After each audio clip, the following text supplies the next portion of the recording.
L'Ukraine et l'Europe ont présenté à Washington une contre-proposition de cessez-le-feu avant le sommet Trump-Poutine vendredi prochain à Alaska, selon 2 responsables européens cités par le Wall Street Journal.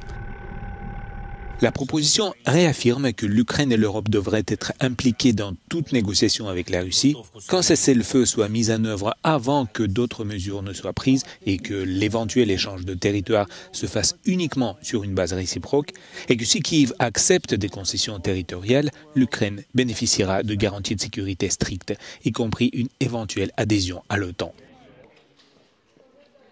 Le président ukrainien Volodymyr Zelensky a auparavant rejeté l'idée de céder des territoires, soutenu dans cette résolution par une déclaration commune des dirigeants français, finlandais, allemands, britanniques, italiens et polonais, ainsi que de la présidente de la Commission européenne, samedi dans la soirée. Les pays voisins de l'Arménie et de l'Azerbaïdjan réagissent au nouvel accord de paix signé vendredi sous l'égide des États-Unis. Ce texte vise à mettre fin à des décennies de conflits. Il comprend notamment un corridor prévu dans le Caucase que l'Iran a déclaré dans la foulée vouloir bloquer.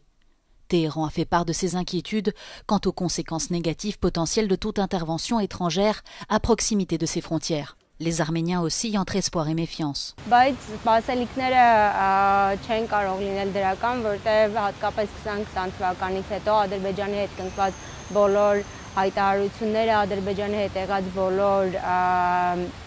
հանդիպումներում ձեռք բերված պայմանավորվածությունները միշտ ավելի վատ են եղել Հայաստանի համար, դրա համար որևէ դրական ակնկալի ես չունեմ. Les habitants de Bakou sont un peu plus optimistes. Biz çoxdan gözləyirik bu müqavilə bağlansın. Biz qonşularımız Ermənistana etibarımız yox idi. Ona görə belə bir güc, dövlət lazım idi ki, zamin dursun onlara görə. Ruslar Rusiya dura bilmədi, Amerika durdu. La Russie, l'opposition géorgienne et le premier ministre géorgien Irakli Kobakidze ont tous salué l'accord, ce dernier le décrivant comme le début d'une nouvelle ère de stabilité et de développement économique. L'Union européenne et l'ONU ont également salué l'accord comme étant bénéfique pour l'instauration d'une paix durable.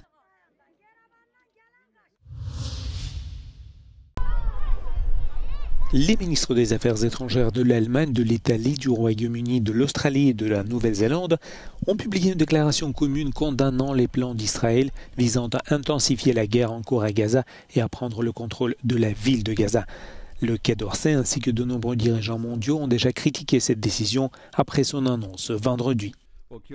Even the latest action of Israel we've seen in the last 24 hours is wrong, and actually it risks, violating international law. And it's really important that actually military action is not going to solve more of this problem. Les puissances internationales, dont la France, l'Allemagne et le Canada, alliés d'Israël, ont intensifié leurs critiques à l'égard de la guerre, choqués par les informations faisant état d'une famine.